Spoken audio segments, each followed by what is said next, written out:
Shalom, damai di hati, saudaraku yang diberkati Tuhan Yesus. Senang kita berjumpa lagi hari ini, Selasa, tanggal 25 Juni 2024. Saya percaya ada sukacita kita menikmati hari berkat Tuhan hari ini. Karena itu, marilah kita isi hari ini dengan belajar firman Tuhan lewat renungan harian pada hari Selasa ini. Mari kita satu di dalam doa. Ya Allah, ya Tuhan kami, Bapa di dalam Yesus Kristus dan Roh Kudus, terpujilah Engkau kekal selama-lamanya. Pada saat ini kami sekalian bersyukur, berterima kasih kami boleh berada di hari Selasa ini, hari berkat Tuhan yang Tuhan berikan kepada kami untuk kami nikmati. Namun kami rindu untuk diisi oleh terang firman-Mu. Bimbing dan tuntun kami ya Bapa untuk memahami bagian bacaan Alkitab yang akan kami renungkan pada hari ini. Dan ampuni dan kasihani kami Bapa. Bersabdalah, kami telah siap. Dalam nama Yesus, amin. Mari bersama-sama kita membuka dalam kitab kudus perjanjian baru dalam Injil Lukas. Pasal 6 ayat 31, demikian bunyinya. Dan sebagaimana kamu kehendaki supaya orang berbuat kepadamu, perbuatlah juga demikian kepada mereka. Itulah bacaan Alkitab dalam Injil Lukas pasal 6 ayat 31. Kita dengarkan renungan ini diberi judul, terima dulu baru lakukan, atau lakukan dulu baru terima. Keluarga Kristen yang dikasihi dan diberkati Tuhan Yesus Kristus. Apakah yang saya pikirkan tentang orang lain sama dengan yang orang itu pikirkan tentang saya?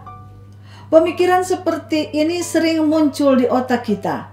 Seringkali yang terjadi bahwa orang lain memiliki rencana yang berbeda dengan kita. Kita bisa saja berpikiran yang baik, namun sebaliknya orang lain belum tentu demikian. Ada orang yang memahami perilaku seseorang terhadap diri kita dalam setiap aspek kehidupan adalah balasan atas perilaku kita sendiri. Jika kita sering berperilaku baik kepada orang lain, maka kita pun akan diperlakukan demikian. Ketika kita sering mempersulit orang lain, maka begitu pula kita akan sering mendapatkan kesulitan. Jika tingkah kita sering menipu atau suka melalaikan janji, maka demikianlah orang lain akan bersikap pada kita. Atas kondisi ini, maka jangan pernah lakukan segala sesuatu pada orang lain yang kamu sendiri tidak suka diperlakukan demikian. Dengan pemahaman seperti ini, maka orang akan lebih mudah mengerti orang lain melalui diri kita sendiri. Apa yang diri sendiri inginkan untuk dialami dijadikan patokan untuk memperlakukan sesama. Jika kamu tidak suka apabila ada orang yang ikut campur dalam urusan pribadimu, jangan pernah ikut campur dalam urusan pribadi orang lain. Jika kamu tidak suka apabila ada orang yang membicarakan keburukanmu, jangan pernah membicarakan keburukan orang lain. Jika kamu tidak suka apabila ada orang yang tidak menghargai kerja kerasmu, jangan pernah memandang remeh kerja keras orang lain. Jika kamu tidak suka apabila ada orang yang memotong pembicaraanmu, jadilah seorang lawan bicara yang baik untuk mendengar orang lain. Keluarga Kristen yang dikasihi dan diberkati Tuhan Yesus. Kebanyakan orang memahami aturan ini dalam pengertian pasif. Jangan lakukan apa yang kamu tidak mau orang lain lakukan pada dirimu. Sedangkan Yesus Kristus berbicara tentang aturan yang sifatnya aktif, dan sebagaimana kamu kehendaki supaya orang perbuat kepadamu, perbuatlah juga demikian kepada mereka.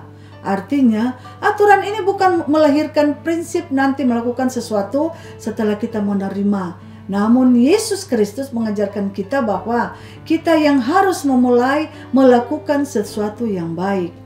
Menghormati orang lain itu adalah sebuah etika dasar yang seharusnya wajib dilakukan oleh semua orang Kristen. Terlepas apakah lawan bicaranya juga berlaku sama kepada kita. Kebaikan harus dimulai dari kita sebagai anak-anak Tuhan Allah. Sebab melalui itu namanya akan dimuliakan. Marilah kita praktekkan dan lakukan dalam hidup kita bersama-sama. Tuhan memberkati. Amin. Mari kita berdoa. Ya Bapa Sorgawi, kami mengucap syukur dan berterima kasih. Firman-Mu mengingatkan kami untuk senantiasa dapat melakukan yang terbaik dan terindah demi kemuliaan dan kehormatan nama Tuhan di antara sesama.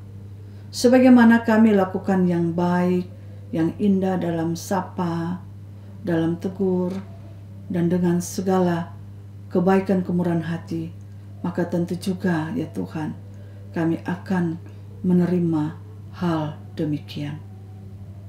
Namun biarlah Tuhan, Engkau mampukan kuatkan kami untuk mempraktekkan apa yang Engkau rindukan sebagai anak-anak Tuhan untuk dilakukan, yaitu kebaikan, kemurahan, dan kebajikan kepada sesama kami manusia. Terima kasih Tuhan, firman-Mu mengingatkan dan menegur kami sekalian. Bimbing dan tuntun kami sepanjang hari ini dengan kegiatan yang akan kami lalui. Sertai kami semua yang mendengar, mengikuti renungan harian keluarga ini setiap hari. Berkati Bapak Ibu pemuda remaja anak-anak dimanapun mereka berada. Biarlah Tuhan memberkati mereka serta mereka, tugas, pekerjaan, kesehatan mereka, dan harapan-harapan mereka. Tuhan tolong dengar dan sambut. Jemaat-Mu Gemi Maranatha Paslaton kolom 1 sampai kolom 27 Tuhan sertai, Tuhan jaga dan Tuhan lindungi. Dan dalam tugas pekerjaan usaha bisnis mereka, Tuhan memberkati. Bahkan dalam studi dari anak-anak di bangku kuliah, SMA, SMP, SD, bahkan TK dan playgroup, Tuhan sertai dan Tuhan jaga supaya mereka mampu untuk menerima mata pelajaran dan mereka akan menjadi anak-anak yang berkarakter, baik secara kecerdasan intelektual, spiritual, bahkan juga emosional. Tolonglah ya Tuhan Allah Bapa Surgawi, Engkau sertai juga berkati tim multimedia di dalam mereka menyiarkan firman Tuhan lewat channel YouTube Gemi Maranatha Paslaton. Nama-Mu disebarkan dan dimuliakan, dan pasti Tuhan akan dalam Roh Kudus-Mu membimbing supaya orang-orang mendengar akan datang kepadamu, menyembah, memuliakan Engkau, dan mengagungkan nama-Mu, dan mereka hidup berpadanan dan berimankan kepada Tuhan sampai akhir hidup mereka. Kami juga semua Tuhan tolong berkati agar supaya kami juga mampu memberkati sesama kami manusia. Inilah doa dan harapan kami, ampuni dan kasihani kami Bapa, seluruh hidup kami semua ini kami serahkan kepada Tuhan. Dalam nama Yesus Kristus, haleluya, amin. Demikian renungan harian keluarga hari ini. Jangan lupa untuk like, share, dan ikuti terus channel YouTube Jemaat Gemi Maranatha Paslaton. Selamat beraktivitas, kiranya Tuhan Yesus memberkati kita sekalian. Shalom, damai di hati.